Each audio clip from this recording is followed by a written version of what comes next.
ஆக இவர் அனைவரையும் வீழ்த்திவிட்டு 3 மங்கையரையும் ஹஸ்தினாபுரத்துக்கு அழைத்து சென்றார்.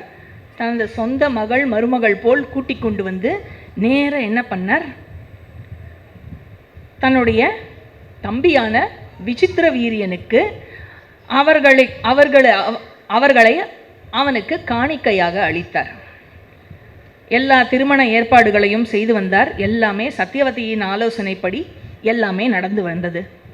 அதுக்கப்புறம் என்னாச்சு, ஏற்பாடெல்லாம் பண்ணினதுக்கப்புறம் இந்த 3 பேரில் மூத்தவளாக இருந்தவள் அவன் என்ன பண்ணா, பீஷ்மர் தனக்காக இல்லை தன் தம்பிக்காகத்தான் தங்களை கூட்டிக் கொண்டு வந்திருக்கிறார் என்பது தெரிந்தவுடன் அவள் சிரித்தாள்.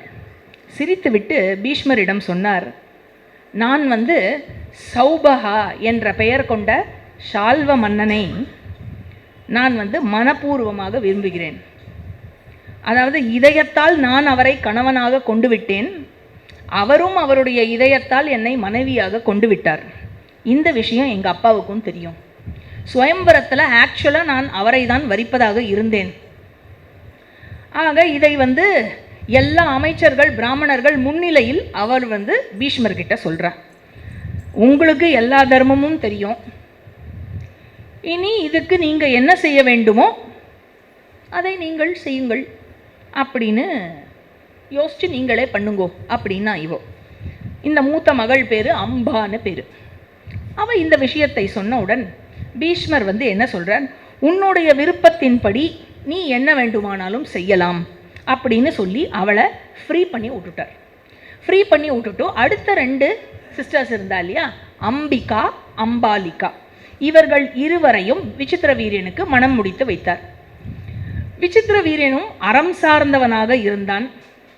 அவன் எதையுமே அதிகமாக உண்பது இல்லை, எல்லாத்துலேயுமே மாடரேஷன் மெயின்டைன் பண்ணிட்டு வந்திருந்தாலும்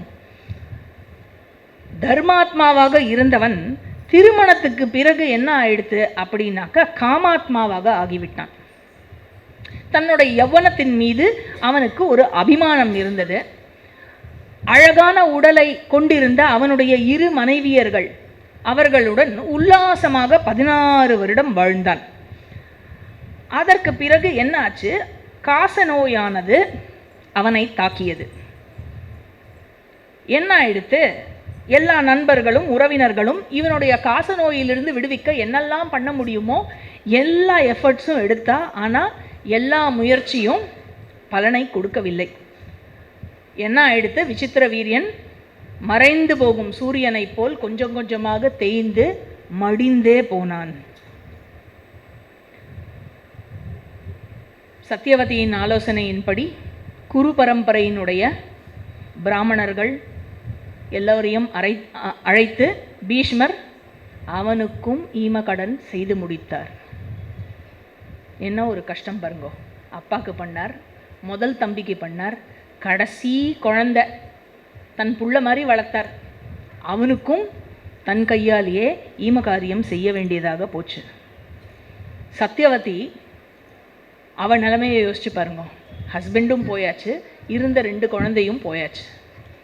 துக்கம் தாங்க முடியாமல் அழுது அழுது அழுது அழுதா அந்த பக்கம் 2 மருமகள்களும் பீஷ்மரும் இருக்கிற நிலையை பார்த்து இவ என்ன பண்ணா, தன்னை சுதாரிச்சுட்டு அவளுக்கு ஆறுதல் சொல்கிறா. அந்த மாதிரி ஆறுதல் சொல்லிட்டு சத்தியவதி பீஷ்மரை கூப்பிட்டு பேசுகிறா. என்ன சொல்கிறா, இந்த சாந்தனுவினுடைய பரம்பரை தொடர்வது இப்பொழுது உன் கையில் தான் பீஷ்மா இருக்கிறது. நீ சாஸ்திரம் அறிந்தவன், அதனால் உன்னை நான் நம்புகிறேன். நீ எடுக்கிற முடிவு சரியாக தான் எடுப்ப அப்படின்னு நான் நம்புகிறேன். நான் இப்போது உன்கிட்ட ஒன்று சொல்கிறேன், அதை செய்யலாமா வேண்டாமான்னு நீ முடிவெடு. உனக்கு தான் சாஸ்திர ஞானம் நன்றாக தெரியுமே, உனக்கு நான் எதுவும் சொல்ல வேண்டியதில்லை.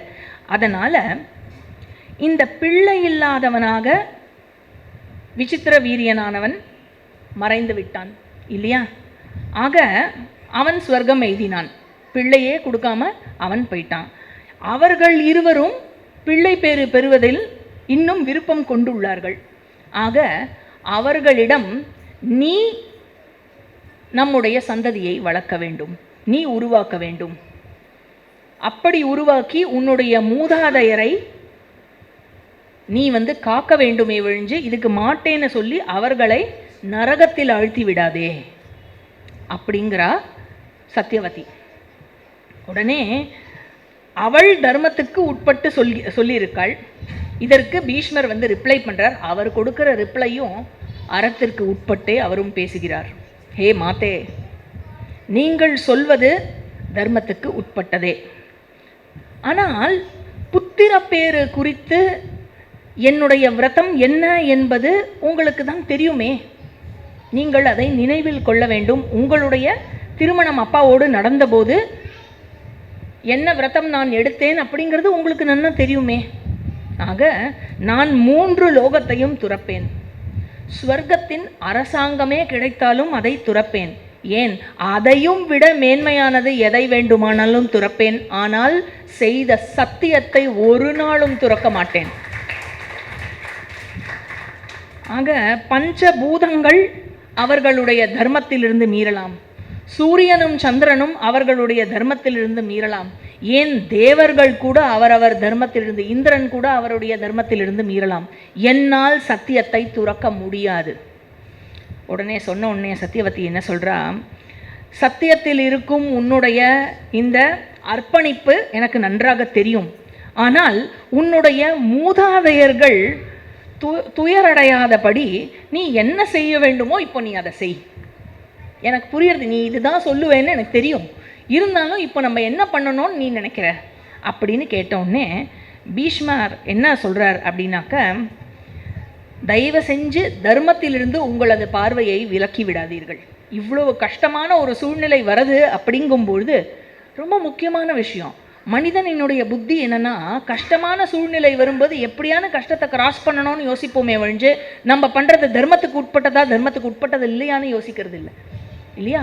ஆக எவ்வளவு கஷ்டமான சூழ்நிலை வந்தாலும் தர்மத்தை விட்டு உங்களது மனதை விலக்கி விடாதீர்கள். சத்தியத்தை மீறுவது அப்படிங்கிறது, கொடுத்த வாக்கை மீறுவது அப்படிங்கிறது அறத்தின் விதிகள் ஏற்பதில்லை. அதனால் கொடுத்த வாக்கை மீறக்கூடாது. இப்படிப்பட்ட ஒரு அசாதாரண காலம் இது, ஆபத் காலம் இது. இதில் என்ன செய்ய வேண்டுமோ சான்றோர்களினுடைய ஆலோசனைப்படி நாம் முடிவெடுக்க வேண்டும் அப்படின்னு சொல்கிறார்.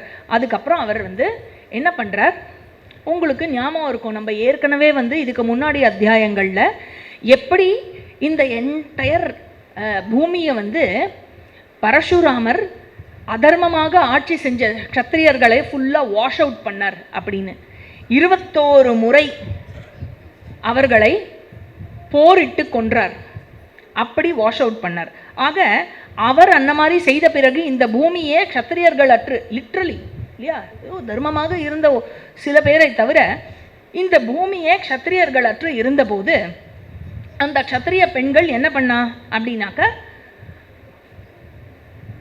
அறத்தினுடைய ஞானம் கொண்ட, அறமும் ஞானமும் கொண்ட பிராமணர்களிடம் அவர்கள் மூலமாக பிள்ளை பேறு பெற்றார்கள், இல்லையா? ஆக அப்படி பிள்ளை பேறு பெற்று அவர்கள் நல்ல அறம் சார்ந்த ஒரு க்ஷத்திரிய குலத்தை உற்பத்தி செய்தார்கள். இது ஏற்கனவே நாம் பார்த்த கதை. அந்த கதையை மனசில் வச்சுண்டு, இவருக்கு தெரிஞ்சிருக்கும் இல்லையா, எல்லா ஹிஸ்ட்ரியும் இவருக்கு தெரியுமே, எப்படி மீண்டும் க்ஷத்திரிய குலம் புத்துயிர் பெற்றது எப்பொழுது, ஆபத்காலம் வந்தபோது. அதை மனசில் வச்சுண்டு பீஷ்மர் என்ன சொல்கிறார், ஒரு குணவானாகிய ஒரு பிராமணன் மூலமாக இந்த 2 ஸ்திரீகளும் சந்தானத்தை பெறலாம். இதை கேட்ட உடனே சத்தியவதிக்கு ரொம்ப ரிலீவிங்காக இருக்குது, ரொம்ப சந்தோஷமாக இருக்குது. உடனே அவன் என்ன சொல்கிறா, ஹே மகாபாகோ, நீ சொன்னது மிகச்சரியே. உன்னுடைய தம்பியினுடைய இந்த சந்ததி பற்றிய விஷயம் குறித்து நான் உனக்கு ஒரு உண்மையை சொல்ல விரும்புகிறேன் அப்படின்னு சொல்லி, எப்படி பராசர ரிஷி மூலமாக வியாசர் சத்தியவதிக்கு பிறந்தாருங்கிற கதையை டீட்டெயில்டாக சொல்கிறா. உண்மையில் நான் உபரிச்சர வசுவினுடைய மகள், மீனவ மகளாக வளர்க்கப்பட்டேங்கிறதையும் சொல்லி மொத்த கதையும் திருப்பி ரீகேப் பண்ணுறான். அப்போது உன்னே சொல்கிறா, அந்த சிறப்பு மிக்க முனிவன் அவன் வேதங்களை 4ஆக வகுத்து அவ்வாறு வகுத்ததால் அவன் இந்த உலகத்தில் வியாச என்ற பெயரை பெற்றான். அப்படின்னு சொன்னாக்க வியாச அப்படின்னாக்க வகுத்தவன் அல்லது ஒழுங்குபடுத்தியவன் என்று அர்த்தம். அவன் கருமை நிறம் கொண்டு தீவில் பிறந்ததனால் அவனுக்கு கிருஷ்ண துவைபாயனகா என்ற பெயர் உண்டு. அப்படிப்பட்ட பெரும் துறவி அப்படின்னு சொல்லி சத்தியவதி சொல்றா, அவன் சமபரகா, அவன் சாந்தம் கொண்டவன், மனசாந்தி கொண்டவன், அப்புறம் பெரிய தபஸ்வி, அப்புறம் தக்த கில்பிஷகா, அதாவது பாபமற்றவன் அப்படின்னு தன்னுடைய மகனாகிய கிருஷ்ணத்வைபாயனரை வர்ணிக்கிறாள். அவன் பெருசாகி அப்பாவோட போயிட்டான். அப்பாவோட போகிறதுக்கு முன்னாடி என்கிட்ட ஒரு வார்த்தை சொன்னான். என்ன சொன்னான்னா, அம்மா நீ என்னை நினச்சிண்டு எப்போவான்னு கூப்பிட்டேன்னா நான் உடனே உனக்கு சேவை புரிவதற்காக உன் முன் நிற்பேன் அப்படின்னு சொன்னான். அதனால் அவனை நாம் அழைத்தோம் என்றால் நம்முடைய இந்த குரு குலத்திற்கு அவன் மங்களம் அளிப்பான் அப்படின்னு சத்தியவதி. அதாவது தன்னுடைய மகனை பற்றி வர்ணிச்சுட்டே வரும்போது கேட்டுட்டே இருக்கார் இல்லையா, அப்படியே உன்னிப்பாக கவனிச்சுட்டே இருக்கிற பீஷ்மர் வியாசருங்கிற பேர் வந்தோடனே அவரோட 2 கையும் இப்படி கூப்பி நிற்கிறாராம். அப்படி உடனே என்ன சொல்கிறார், உங்களால் சொல்லப்படும் இந்த காரியம் நன்மையை தந்து நன்மையை தருவதோடு மட்டுமல்ல, இது கண்டிப்பாக அறத்திற்கும் உட்பட்டதே. அதனால் நீங்கள் சொன்னது ரொம்ப ரொம்ப சிறந்த ஆலோசனை, எனக்கு இதற்கு முழு சம்மதம் அம்மா அப்படின்னு 2 பேரும் இதில் அக்ரி பண்ணிட்டா. உடனே என்ன ஆயிடுத்து, சத்தியவதி தன்னுடைய மகனான வியாசரை நினைத்து கொண்டாள். நினைச்ச உடனே ஒரு க்ஷணத்தில் வந்துட்டார் அம்மா முன்னாடி உடனே அம்மா பையனை பார்த்த உடனே கண்ணெல்லாம் ஜலம், அந்த ஆனந்த கண்ணீர் இருக்குல்ல, எவ்வளோ வருஷம் கழிச்சு குழந்தைய பார்க்குறாளோ, அதனால் அப்படியே வாரி அணைச்சிண்டு என்ன ஆயிடுத்தான், அவள் கண்லேருந்து இருக்கிற ஜலத்தால் வியாசரை குளிப்பாட்டினா மாதிரியே ஆயிடுத்தான். அப்படி அவள் கண்லேருந்து ஜலம் வந்துதான். உடனே வியாசர் என்ன பண்ணாராம், நான் உங்களுடைய விருப்பத்தை நிறைவு செய்வதற்காகவே இங்கே வந்திருக்கேன், இப்போ சொல்லுங்க நான் என்ன செய்யட்டோன்னு சொல்லுங்க அப்படின்னு கேட்டாராம். உடனே சத்தியவதி சொன்னாலாம், ஹே வித்வான் அப்படின்னாராம். அதாவது கல்விவான்கள் இவ்வாறு கூறுகிறார்கள், கற்றறிந்தவர்கள் இப்படி சொல்கிறார்கள். என்ன சொல்கிறார் அப்படின்னாக்க, ஒரு மகனாகியவன் தன்னுடைய பிறப்பை தந்தை மூலமாகவும் தாய் மூலமாகவும் தான் அடைகிறான். அதனால் அவன் இருவருக்குமே பொதுவானவன். அப்பாவுக்கு எவ்வளவு சொந்தமோ அதே அளவுக்கு அம்மாவுக்கும் சொந்தம்.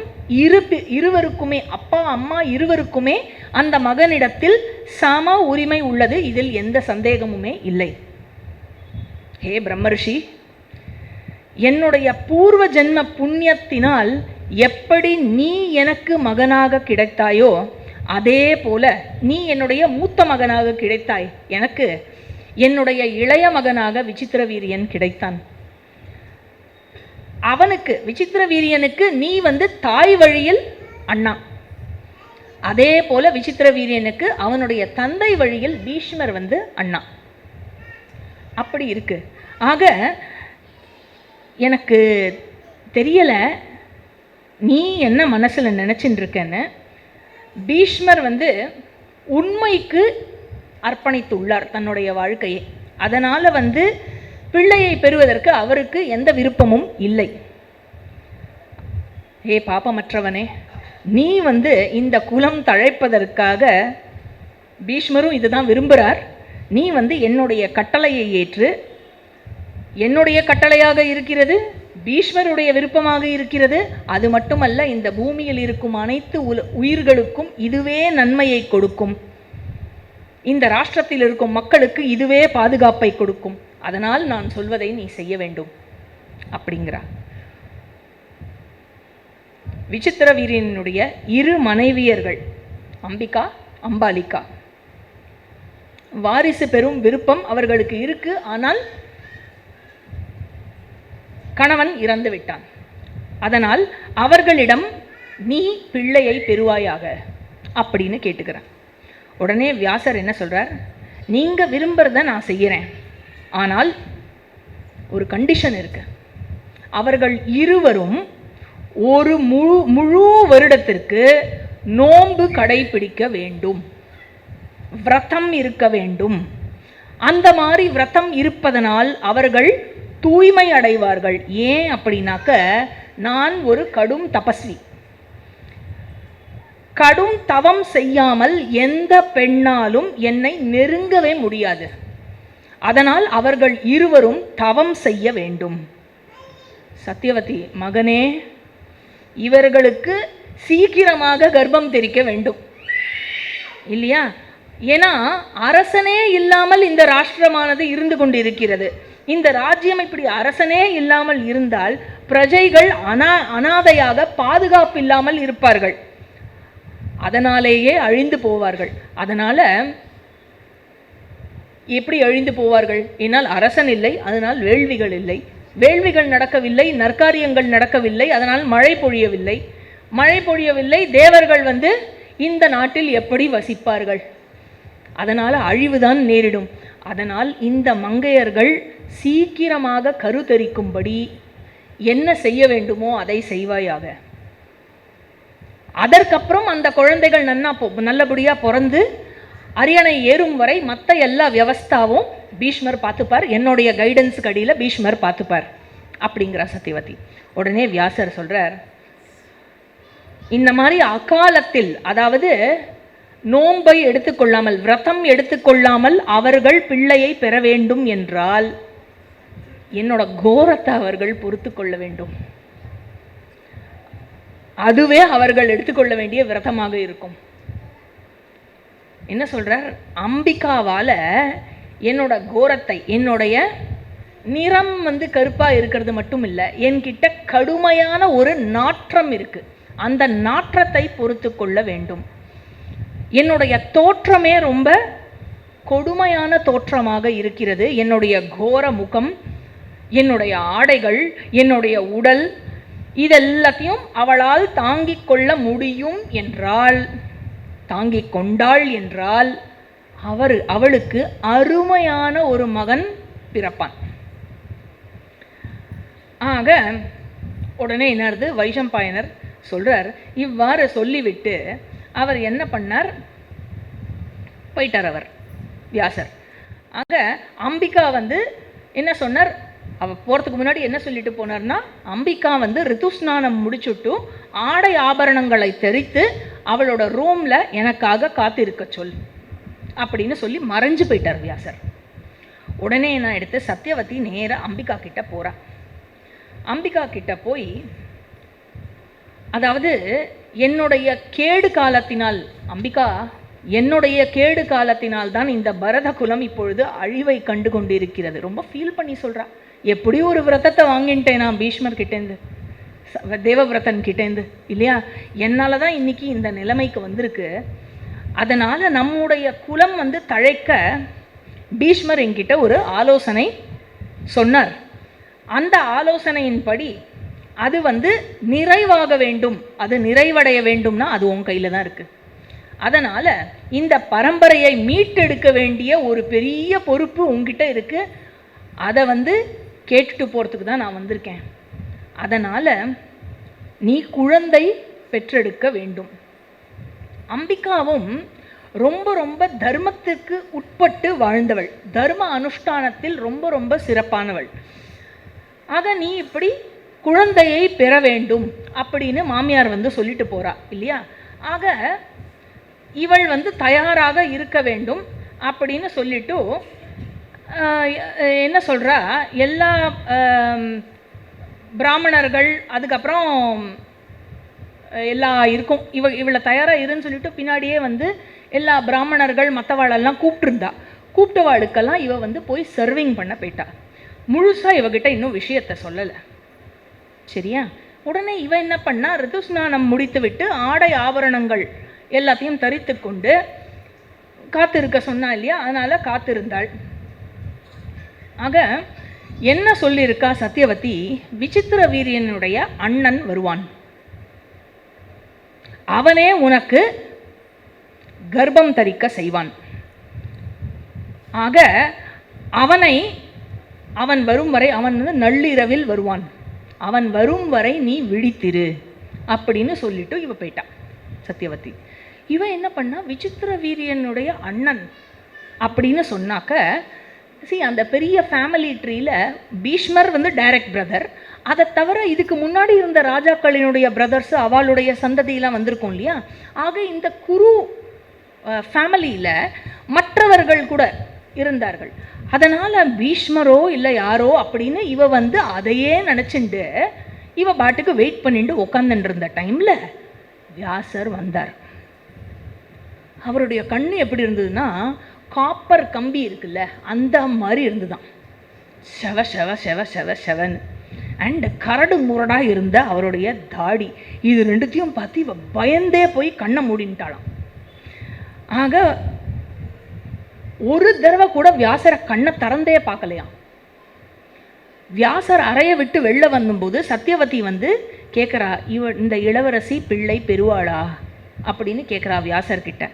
உடனே வந்து வியாசர் சொல்கிறார், பெருவாள், அவன் சிறந்த அரசமுனியாக இருப்பான், அவன் வந்து கல்வி கொண்டவனாக இருப்பான், புத்தி கூர்மை கொண்டவனாக இருப்பான், எல்லா சக்தியும் பெற்றவனாக இருப்பான், அவனுக்கு 100 பிள்ளைகள் பிறக்கும். ஆனால் அவனுடைய தாய் செய்த தவறால் அவன் குருடனாக பிறப்பான் அப்படிங்கிறார். சத்தியவதிக்கு தூக்கி வாரி போட்டுது.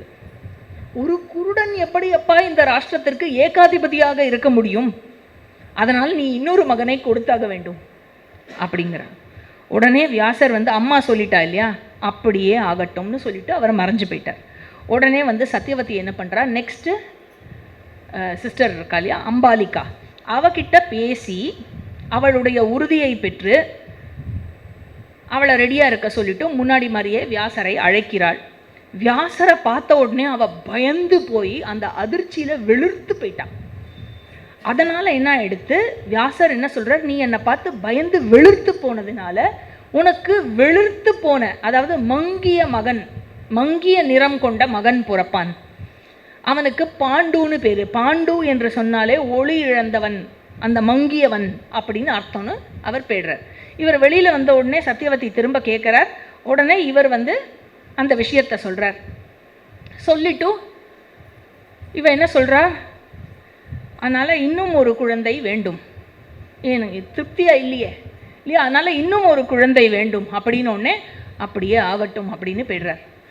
இவா 2 பேருக்கும் குழந்தை பிறக்கிறது. அப்புறம் பாண்டு வந்து அவன் பிறக்கும் பொழுது எல்லா அதிர்ஷ்டங்களையும் எல்லா அதிர்ஷ்ட குறிகளையும் கொண்டவனாக பிறக்கிறான். சிறந்த வில்லாளியாக இருக்கான். அவன்தான் அந்த பஞ்ச பாண்டவர்களினுடைய தந்தையாக இருக்கிறான். அப்புறம் கொஞ்ச காலம் கழித்து ரித்துஸ்நானம் முடித்த உடனே அம்பிகா முதல் சிஸ்டர் அவர் வந்து வியாசரை மீண்டும் அணுக வேண்டும் என்று சத்தியவதி பணிக்கிறாள். அந்த கட்டளையை இவளால் முழு மனதுடன் ஏற்க முடியவில்லை. அதனால் இவ என்ன பண்ணுறா, அப்சரஸ் மாதிரி இருக்கிற ஒரு தாசி இவளுக்கு குத்திருக்கா. அந்த தாசிக்கு தன்னுடைய ஆடையும் ஆபரணங்களையும் போட்டுக்க சொல்லி தாசியை அமுச்சு வச்சுட்றா. தாசியை அமுச்சு வச்ச உடனே என்ன எடுத்து வியாசர் வந்த உடனே இந்த தாசி வந்து எந்த ஒரு இந்த எக்ஸ்ட்ரீம் எமோஷனும் இல்லாமல் அவரை வணங்கி முழு பக்தியோட அவருக்கு நமஸ்காரம் பண்ணி அவருக்கு எல்லா பணிவிடைகளும் செய்து அப்படி கவனிச்சுக்கிறா அவரை. உடனே வியாசர் வந்து ரொம்ப பிரசன்னமாயிடுறார் அவளுடைய அந்த பக்தியிலையும் அந்த மரியாதையையும் பார்த்து. உடனே வியாசர் சொல்கிறார், இனிமே நீ வந்து அடிமையாக இருக்க மாட்டாய். உன்னுடைய குழந்தை, என் மூலமாக உனக்கு பிறக்கும் குழந்தை ரொம்ப ரொம்ப சிறந்தவனாக இருப்பான். அவன் அறம் சார்ந்தவனாக இருப்பான், தர்மாத்மாவாக இருப்பான். இந்த பூமியில் புத்திசாலி மனிதர்களில் அவனே முதன்மையானவனாக கருதப்படுவான் அப்படின்னு சொல்லிட்டு அவன் விதுரன் என்று அழைக்கப்படுவான் அப்படிங்கிறார். மாண்டவ்ய ரிஷி என்னுடைய சாபத்தை ஏற்றதனால தர்ம தேவதாவே விதுர ரூபத்தில் உனக்கு மகனாக பிறப்பான் அப்படின்னு சொல்லிடுறார். உடனே வந்து வெளியில் வந்த உடனே சத்தியவதி வெயிட் பண்ணிட்டு இருக்கா நியூஸு கேட்குறதுக்கு, எப்படிப்பட்ட குழந்தை பிறப்பான் அப்படின்னு. உடனே இவ சொல்கிறார், அம்பிகா வந்து சீட்டிங் பண்ணிட்டா. அவள் வந்து தாசியை அமுச்சுட்டா. ஆனால் அந்த தாசி வந்து ரொம்ப ரொம்ப மரியாதையோடு என்கிட்ட நடந்துட்டா.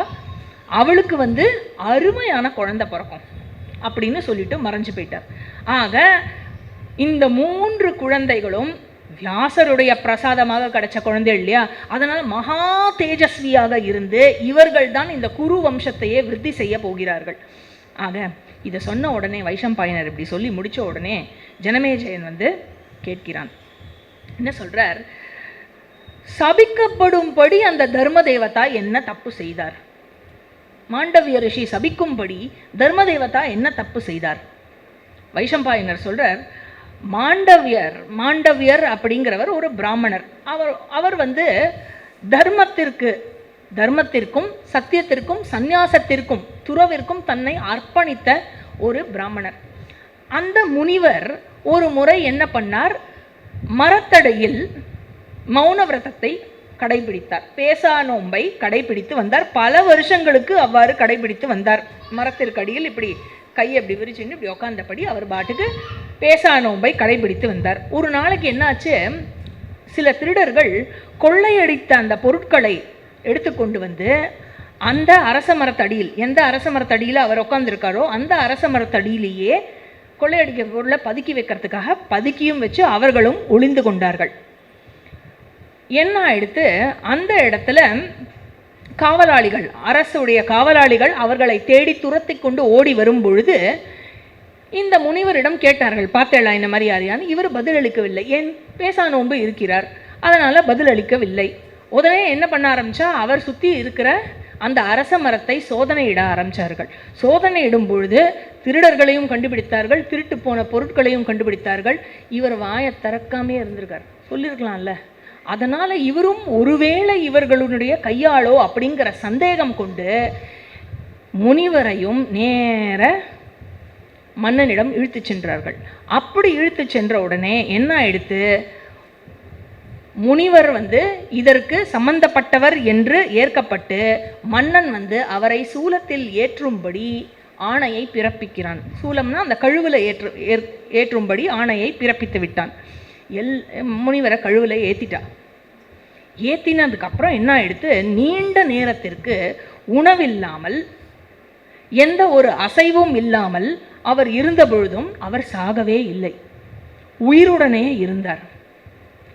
ஆக அவர் இருந்து கொண்டு மற்ற முனிவர்களையும் அவர் அழைக்கும் பொழுது என்ன ஆயிடுத்து, எல்லா முனிவர்களும் பறவை ரூபத்தில் வந்து என்ன ஆச்சு, இப்படிப்பட்ட ஒரு கஷ்டத்தை நீங்கள் ஏற்கும்படி நீங்கள் அப்படி என்ன பாபம் செய்தீர்கள் அப்படின்னு மற்ற முனிவர்கள் எல்லாம் கேட்குறார். உடனே மாண்டவிய ரிஷி சொல்றார், நான் யாரை பழிக்கிறது, நான் யாரையுமே பழிக்க முடியாதே. ஆக என்னுடைய விதியை தவிர வேறு எது எனக்கு இது காரணமாக இருக்க முடியும் என்னோட இந்த நிலைமைக்கு அப்படின்னு சொல்லும்போது இந்த விஷயம் வந்து மன்னர் காதுக்கு போயிடுறது. மன்னர் காதுக்கு போன உடனே மன்னருக்கு எல்லா உண்மையும் தெரிந்து ரொம்ப ரொம்ப வருத்தப்பட்டு நேர வந்து முனிவர்கிட்ட மன்னிப்பு கேட்குறார். மன்னிப்பு கேட்ட உடனே அந்த ரொம்ப ஒரு கஷ்டத்தில் இருக்கும்ல, மன்னர் இப்படி செஞ்சுட்டாரே, அறம் சார்ந்த ஒரு மன்னன் இப்படி என்னை வந்து தண்டனை கொடுத்துட்டாருன்னு அதுலேருந்து கொஞ்சம் ஆறுதல் கிடைக்கிறது இவருக்கு, மாண்டவியருக்கு. என்ன ஆயிடுத்து, அவரை இப்போ ரிலீஸ் பண்ணோம் இல்லையா அந்த கழுவிலிருந்து. உடனே அவர் உடலை அப்படி தூக்கி எடுத்து அந்த சூலத்தை உருவறதுக்கு அவர்கள் முயற்சித்தார்கள். ஆனால் முடியவே இல்லை. எவ்வளவு ட்ரை பண்ணியும் அந்த சூலத்தை வெளியெடுக்க முடியவில்லை. அதனால என்ன பண்ணா, அந்த சூலத்தினுடைய அவருக்கு சரீரத்திற்கு வெளியில் இருக்கும் பாகங்களை மட்டும் வெட்டி எறிந்தார்கள். ஆனால் அந்த சூலத்தினுடைய முனையானது உள்ளே இருந்தது. அந்த முனையை உள்ளே தாங்கியபடியே அவர் நடந்து கொண்டு வாழ்ந்து கொண்டு வந்தார். இதனால் அவர் உலகிலும் தமிழில் சொன்னோன்னா ஆணி மாண்டவியர் என்ற பெயர் கொண்டு அவர் வழங்கப்பட்டார்.